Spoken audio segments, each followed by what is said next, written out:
They're frickin' interdimensional invaders.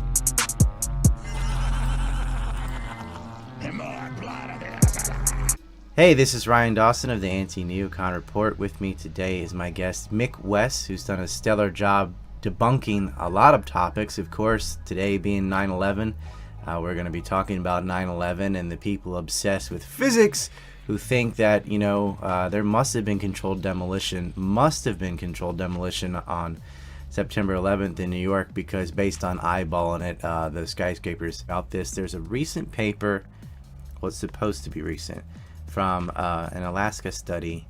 I think his name was Halsey or Howlis, maybe. Leroy Halsey. Yeah. And I remember, and I believe it's the same one, this draft of this in 2017 that had a lot of problems, and I'm not even an engineer or expert or anything. I'm not even in that field, and from a layman's perspective, I could see problems with it. And I thought, well, did they fix these things? And not really. It's just they start with a conclusion for one, and then set out to prove it, which isn't how science works. Really doing a dynamic simulation, completely different to NIST, who actually did a proper dynamic simulation. So I really don't think you can take his study very seriously. And I think these simulations of the entire building that they've done, and they did like. Right, they say they did. The premise is wrong. Your simulation doesn't matter. Yeah, but they're using their simulation in theory to test their premise. So they're setting up a simulation. In fact, we've shown for the first time that fire can induce a progressive collapse. NIST used detailed data describing the building and its contents to create the most complex computer simulation of a structure collapse ever made. Falling debris from Tower 1 started fires on 10 floors in Building 7. A break in the city water main from the collapse of the towers disabled sprinklers in the lower half of WTC 7, allowing fires on those floors to burn for 7 hours. Be perfect. So there was so much fire that it was kind of like an unprecedented situation, and eventually there was this collapse from just basically accumulated fire damage. And what happened, according to NIST, was that some floors on one side of the building around column 79, they collapsed.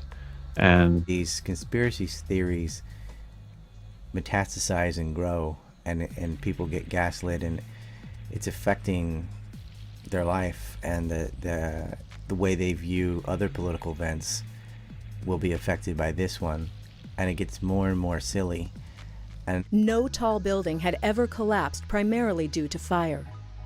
But that's exactly what investigators believe happened to the 47-story World Trade Center Building 7 on September 11th.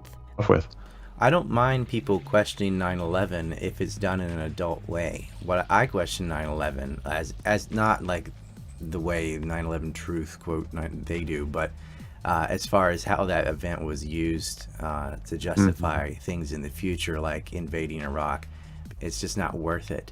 When I say an airplane hit the Pentagon, I have people like trying to attack me financially, like visceral hatred, for pointing out that films like Loose Change showed the hole in the second floor, not the first floor, and that it's not a 16-foot hole. It's 90 feet long. There's debris of a plane, yada, yada, yada. That people get really mad when you debunk nonsense, because the web is inundated with the ether of stupid that is 9/11 Truth that will only show you in the north side. And I know so because I eyeballed it and it looked like that. You ever seen a building burn down? It looks almost exactly the same. For about that long. Fires in high-rises have never brought down a steel frame high-rise building at all, ever. In the case of Building 7, it collapses straight down into its own footprint at free fall speed in the first 100 feet.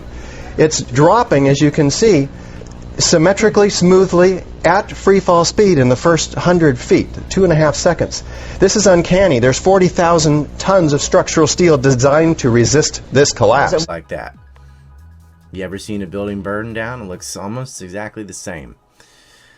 Center 7 collapsed because of fires fueled by office furnishings. It did not collapse from explosives or from fuel oil fires. Here is a 47-story skyscraper. At 5:20 in the afternoon, it drops like a rock, and I mean this fast, and more ridiculous conspiracy theories, where I feel like if we had just tackled the physics of 9/11 and went ahead and, yes, dealt with the headache, I don't think there would be as many people popping up and trying to go, oh, and some more, and this and this and this with no one died at Sandy Hook and stuff like that. And they did die. Yeah. I gotta say that because the YouTube algorithm will grab the text and think I'm a denier or something. I'm not. But I do think all these events are related, so I wish the academic world would just all the other professors basically on Earth that disagree. Yeah, and that's the problem though, like that this actually makes some of them ask questions. Yeah, for the rank and file who know nothing at all about engineering, know nothing about what static analysis even means. It's quite complicated. I totally understand people not being able to understand that. It's a bunch of charlatans running around just using the fancy words, saying we're architects and engineers. I'm like, really? You're architects and you didn't know the structure of the Pentagon? And for more than a decade you said a plane had to go through 6 walls? Like, how long did you look at it? Did you look at a blueprint? Because it'd take you 5 seconds to debunk that.